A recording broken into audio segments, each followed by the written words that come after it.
Alrighty, welcome to the Mercedes-Benz A180 from Europcar. This is the car that you'll get for $89 per day at the moment. They have a promotion on, it seems to run to the end of the year.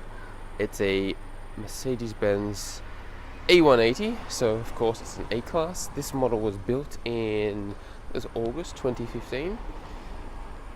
And as you can imagine, it's a pretty base model. There's nothing too special, nothing upgraded.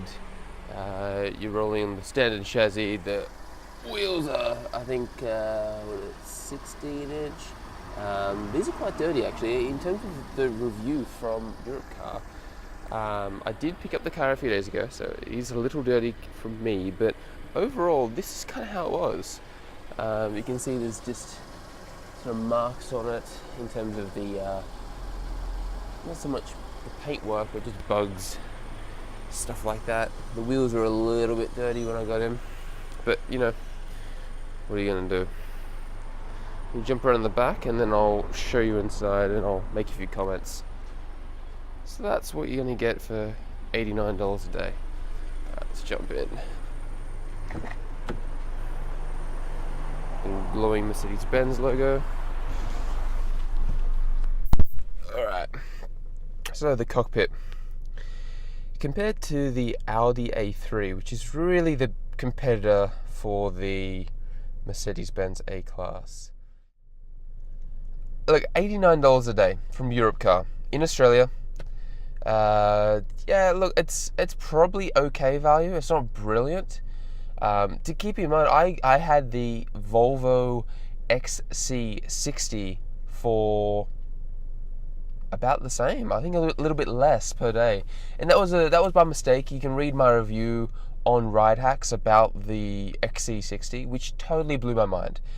Preconceived ideas of what a Volvo driver is and what a Volvo is like to drive, and I was so wrong. It is a brilliant car. This, yeah, is a little bit more per day. I don't know. It's just not getting me. I do love Mercedes-Benz, but this car just doesn't feel like it's worth spending the extra money for that piece of luxury that you're looking for when you spend a bit more at a rental. May as well spend $50 and just got a standard Camry or something. Look, it's not that bad. It is. There are a few things I really like about this car. There are many things which I'm disappointed in. The engine, not so good. Gearbox, even worse. Compared to the Audi A3, the A3 has it hands down, even in the base spec. Audi does have an upgraded 1.4 litre turbo that gives you a bit more power. I think their standard is about 90 kilowatts, same as this. And the upgraded model is, I think, 110, 120. Don't quote me on that. But yeah, they both feel a lot more agile. The gearbox is a lot more agile. We do have little paddles. Can we see the paddles? We do have these paddles here. But yeah, the gear shifts are so slow. It's just annoying. The seats look nice. I think they look reasonably good, to be honest. They're not the most comfortable. I'm not a huge guy, but this area in here really cuts in, so my shoulders kind of feel like I'm forward like this instead of held nice and back. So that's a consideration. What I do like is the steering wheel. This steering wheel has a great feel to it. It is thick and it's smooth and it grooves at all the right places. It's really a high quality product. The doors are brilliant. If you open and close the doors, I can do it here, but I don't think you're going to hear it. I'll add some clips.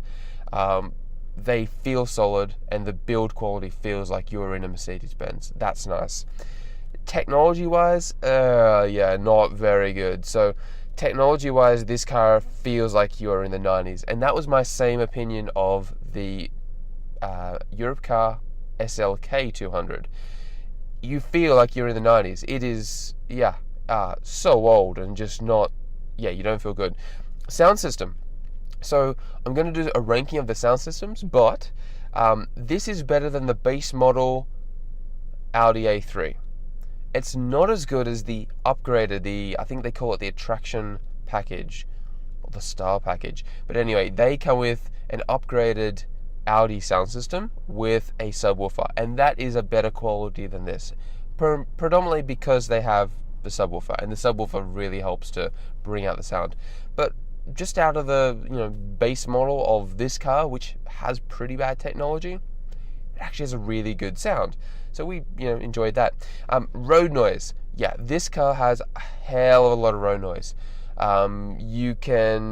You're not going to go very far without noticing it, and there's also engine noise. So both on the road and from the engine, you're going to hear a lot out of this car, particularly compared to the Audi A3, which you can get from GoGet, you can get from Hertz 24/7, you can get from Hertz themselves. That's the biggest competitor for this car. You can only get this car from Europcar. So they're kind of like for like, but yeah, I feel like you're not really getting a great deal. If you want to drive a Mercedes-Benz, if you're thinking of buying an A-Class, it's probably a good place to start. Just be warned that you really need to add some options to make this on par with perhaps, say, the Audi A3. Alright, that's it for my review. The back seats, yeah, I'm not really going to jump in there and show you, but as you can imagine, it's a hatchback, not a lot of room. I'm going to take this car back now, and we'll see you next time on Ride Hacks. Cheers.